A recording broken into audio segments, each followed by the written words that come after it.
Headstrong, confident, and tenacious, Khadijah James is very much the Crusader, especially when it comes to her magazine flavor. And as a boss, she is honest, frank, and direct. From her perspective, if she doesn't do it, it won't get done, at least correctly.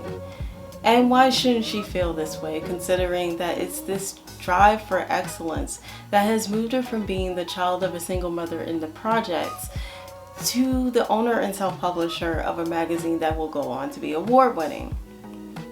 Well, because truth be told, excellence has moved from being her passion to being the punchline of her life.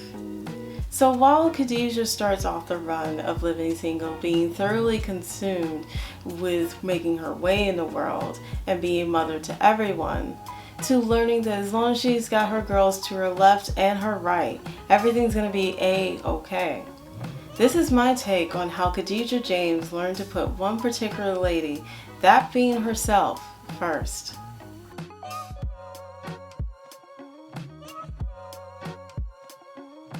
Immortalized in song by Nia Simone, "To Be Young, Gifted, and Black" is an empowerment song with a specific purpose to increase self-confidence and positively inspire the global outlook of Black children during the Civil Rights Movement.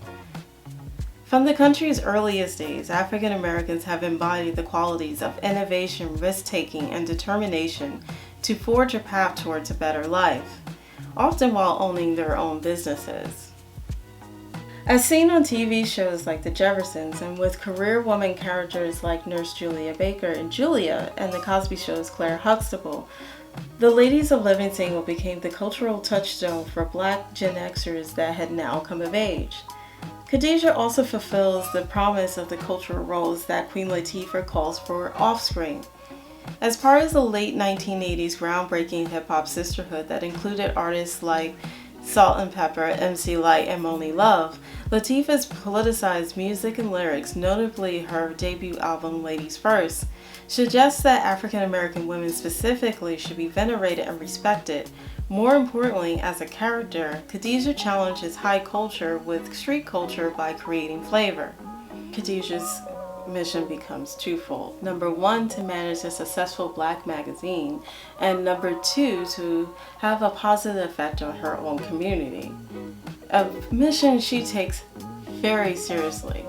As Khadijah throws herself into flavor 1000%, it often leaves her financially and emotionally depleted, with every penny earned being recycled back into its publishing. She continuously pushes both herself and her staff to the breaking point. Plus, Khadijah expects the same staff to dedicate themselves to her dream just as much as she does.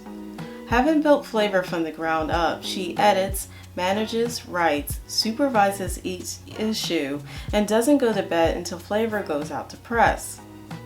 Khadijah is no holds bar, with her common refrain being "Khadijah don't need ya." As a result, though successful, Flavor is constantly underfunded and leaves her staff, including her cousin Sinclair, feeling overworked and underpaid, a sentiment seen in Season 4's episode, Not So Silent Partners.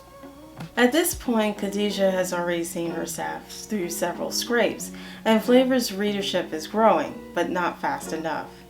Not enough revenue is being generated to pay monthly expenses, nor is there any profit left over to compete with more established and well-funded magazines.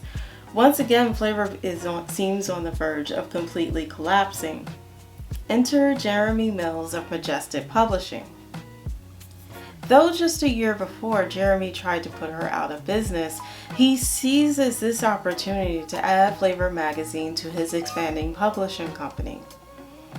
For Khadijah, this means admitting that she can't do this all by herself and may have to, in her words, sell out, leaving her with the hard choice of either becoming part of someone else's system or compromising her principles to save her business. She chooses to save Flavor, and initially the perks are great. There are fully paid lunches, and Khadijah even gets her own office for the first time. But when Khadijah becomes the fall guy when Jeremy's health plan doesn't pan out, she does what she does best, simply by rolling up her sleeves, putting Jeremy in his place, and sorting out the mess for her staff. Khadijah chooses to keep Majestic on as a partner, but makes it clear that when it comes to flavor, she's the boss, therefore harnessing the system of capitalism for her own gain. By navigating this crisis, Khadijah proves that she's not a token female, she's not a token African American, nor is she even a token kid from the projects. She's a successful, independent businesswoman, and now she has finally arrived.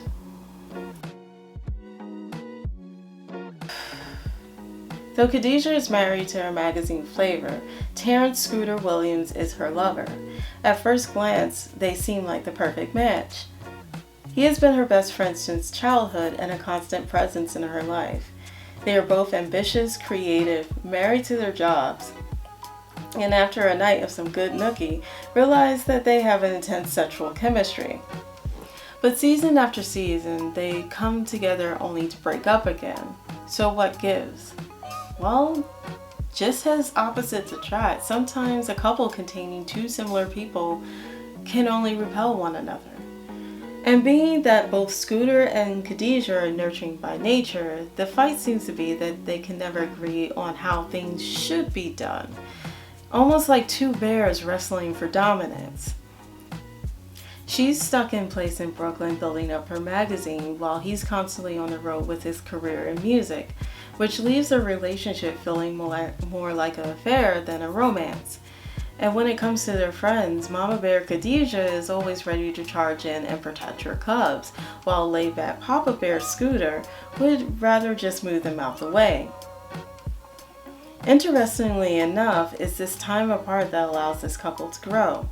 As Khadijah grows as a businesswoman, it allows her time to date and discover that dating isn't just something you put on your to-do list. Like everything else, love must be nurtured. For Scooter's part, managing a music group and being with Khadijah has taught him that he has his own tendency to live through others. That in order to have a fuller life, he must become more involved in his own. And after fate steps in and lands them both at the same spiritual retreat center, Khadijah and Scooter commit to giving themselves another shot. Khadijah often refers to herself as Mother, and this is because she serves as the glue person in her friend group. Though she may crack jokes and offer advice with a healthy dose of sass, she is always there for her girls with an open ear and a steady hand to make sure that everything will go well. But by being the glue, her life has sometimes fallen apart in order to take care of all those people she feels tied to. Though her friends may pull together from time to time to help Khadijah loosen up, they do so with all the effectiveness of school children, leaving Khadijah to fear that she can never truly step back, or everything will fall apart. The character of Khadijah follows the strong black woman trope. In her paper, Divas, Evil Black Bitches, and Bitter Black Women, Kimberly Springer states, Superwoman, strong black woman discourse assumes that a black woman has too many obligations, but she is expected to handle her business. Thus, while post-feminism poses white women cannot have it all, racialized post-feminism, at least for black women, means continuing to be everything for everyone else and maintaining a sense of self. Even Khadijah buys into the myth that she should be invulnerable and unshakable, which leads to a turning point. In season 3, after breaking up with Scooter once again and Majestic Publishing launching a copycat magazine, Khadijah accepts that she can't do it all, that she needs help and enters therapy. Therapy gives Khadijah room to explore her own feelings without being at the beck and call of everyone else, and come to the understanding that her passion shouldn't just be for her goals, but should include things outside the office too. That she needs to liberate herself from work just for work's sake, and remember that her friends want to be there for her just as much as she wants to be there for them.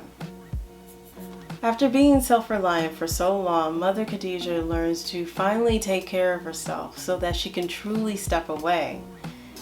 Plus, if push comes to shove, she can always step back in again. Because true blue and tight like glue, her kids are going to be alright.